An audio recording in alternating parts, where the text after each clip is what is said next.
इयत्ता 7वी विज्ञान प्रकरण 3 उष्णता।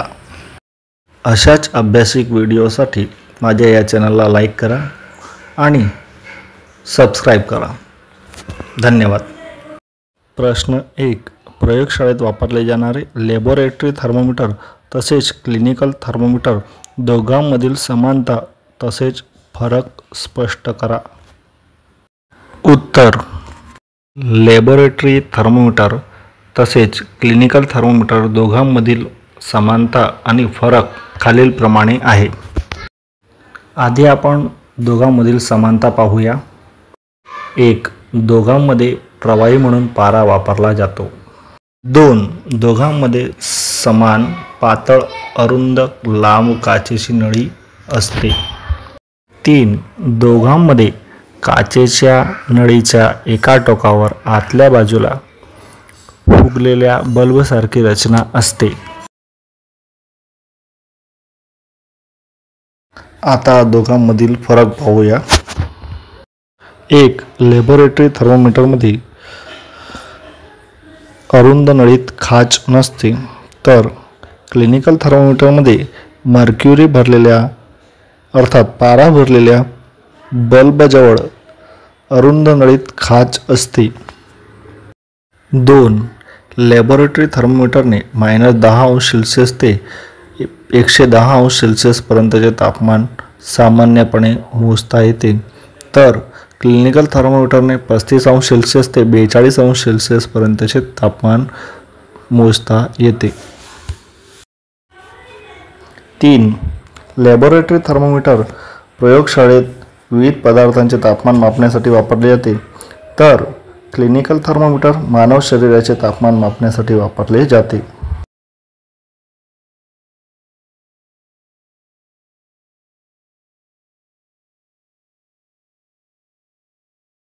प्रश्न 2.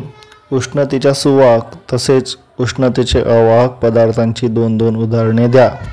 उत्तर, उष्णतेचे सुवाहक पदार्थ तांबे, ॲल्युमिनियम, चांदी आणि लोखंड। उष्णतेचे अवाहक पदार्थ लाकूड, प्लास्टिक, रबर। प्रश्न 3, रिकाम्या जागा भरा। ए. पदार्थांच्या गरमपणाची मात्रा त्याच्या रिकाम्या जागाद्वारे नक्की करण्यात येते। उत्तर आहे तापमान। बी. उकळत्या पाण्याचे तापमान मोजण्यासाठी रिकाम्या जागा प्रकारच्या थर्मोमीटरने मोजता येत नाही। उत्तर आहे क्लिनिकल। सी. तापमानाचे मापन डिग्री रिकाम्या जागामध्ये होते। उत्तर आहे सेल्सियस। डी. उष्णतेच्या प्रसरणाच्या रिकाम्या जागा प्रक्रियेत माध्यम आवश्यक नसते। उत्तर आहे उष्माविकिरण।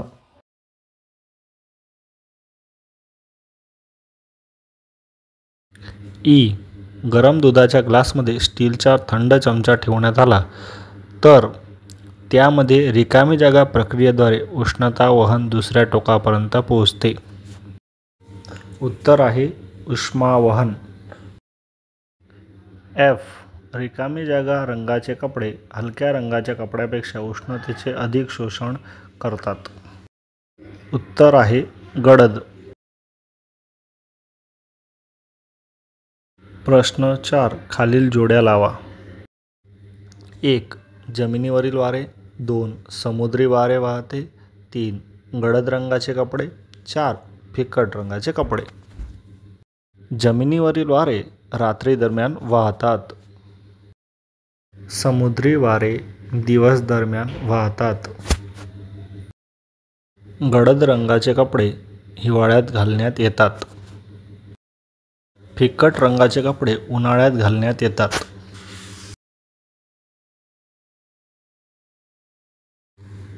प्रश्न 5, हिवाळ्यात एका जाड कपड्याऐवजी एकापेक्षा जास्त पातळ कपडे का घालायला पाहिजे? चर्चा करा। उत्तर, एकापेक्षा जास्त कपडे घातल्याने प्रत्येक 2 कपड्यामध्ये हवा असते. हवा उष्णतेची अवाहक आहे. त्यामुळे हिवाळ्यात एकापेक्षा जास्त पातळ कपडे घातल्याने शरीराची उष्णता वातावरणात जात नाही.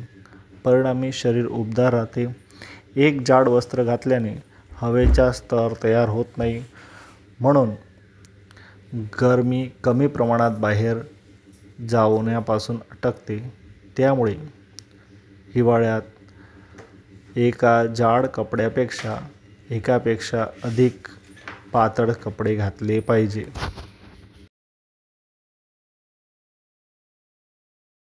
प्रश्न 6. आकृतीमध्ये दर्शविलेल्या रचनेत उष्मावहन, उष्मानयन तसेच उष्माविकिरण कोणकोणत्या स्थानी होते ते बाणाद्वारे निर्देशित करा.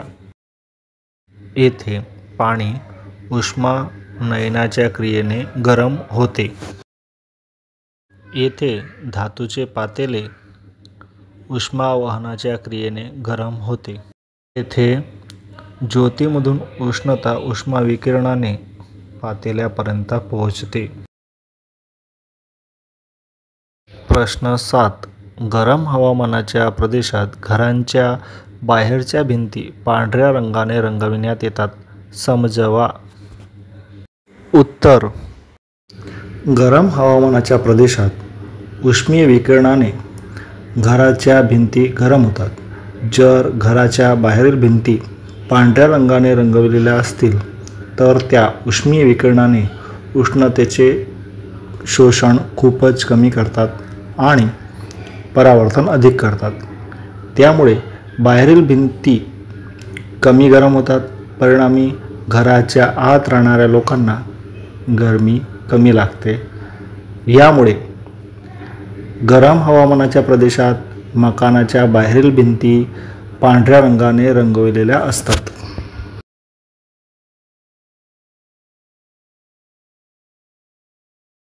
प्रश्न 8. 30 अंश सेल्सिअस तापमानाच्या 1 लिटर पाण्याला 50 अंश सेल्सिअस तापमानाच्या 1 लिटर पाण्यामध्ये एकत्र करा. तयार होणाऱ्या मिश्रणाचे तापमान रिकामी जागा होईल. विकल्प आहेत. ए 80 अंश सेल्सिअस, बी 50 अंश सेल्सिअस पेक्षा जास्त, 80 अंश सेल्सिअस पेक्षा कमी, सी 20 अंश सेल्सिअस, डी 30 अंश सेल्सिअस तसेच 50 अंश सेल्सिअसच्या मध्ये. येथे 30 अंश सेल्सिअस तापमानाच्या पाण्याचे तापमान वाढत जाईल तसेच 50 अंश सेल्सिअस तापमान असलेल्या पाण्याचे तापमान कमी होत जाईल. म्हणजे दोघांचे तापमान 30 आणि 50च्या मध्ये येईल. प्रश्न 9. 40 अंश सेल्सिअस तापमान असणाऱ्या लहान गोळ्या 40 अंश सेल्सिअस जेवढे तापमान असणाऱ्या पाण्याने भरलेल्या पेल्यात ठेवण्यात आले तर. विकल्प आहेत. ए उष्णता गोळ्यापासून पाण्याकडे वाहते, बी उष्णता गोळ्यापासून पाण्याकडे किंवा पाण्यापासून गोळ्याकडे वाहणार, सी उष्णता पाण्याकडून गोळ्याकडे वाहणार, डी गोळा आणि पाणी दोघांचे तापमान वाढणार. येथे गोळा आणि पाणी दोघांचे तापमान समान असल्यामुळे उष्णता गोळ्यापासून पाण्याकडे किंवा पाण्यापासून गोळ्याकडे वाहणार नाही व पाण्याचे तापमान स्थिर राहील.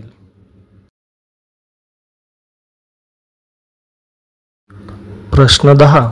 आईस्क्रीममध्ये लाकडाचा चमचा बुडविला असता चमच्याचे दुसरे टोक. येथे विकल्प आहेत. ए उष्मावहनाच्या प्रक्रियेच्या कारणाने थंड होईल, बी उष्मानयनाच्या प्रक्रियेच्या कारणाने थंड होईल, सी उष्माविकिरणाच्या प्रक्रियेने थंड होईल, डी थंड होणार नाही.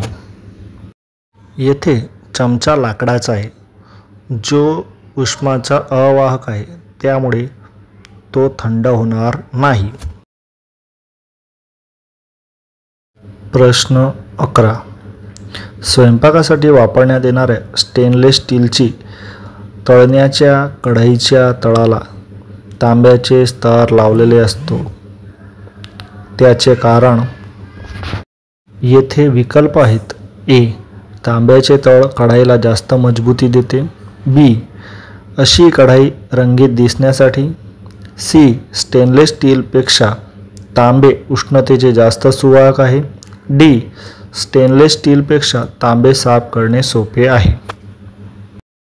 येथे खरा विकल्प आहे सी. स्टेनलेस स्टीलपेक्षा तांबे उष्णतेचे जास्त सुवाहक आहे. आभार. अशाच अभ्यासिक व्हिडिओसाठी माझ्या या चॅनलला सबस्क्राईब करा. धन्यवाद.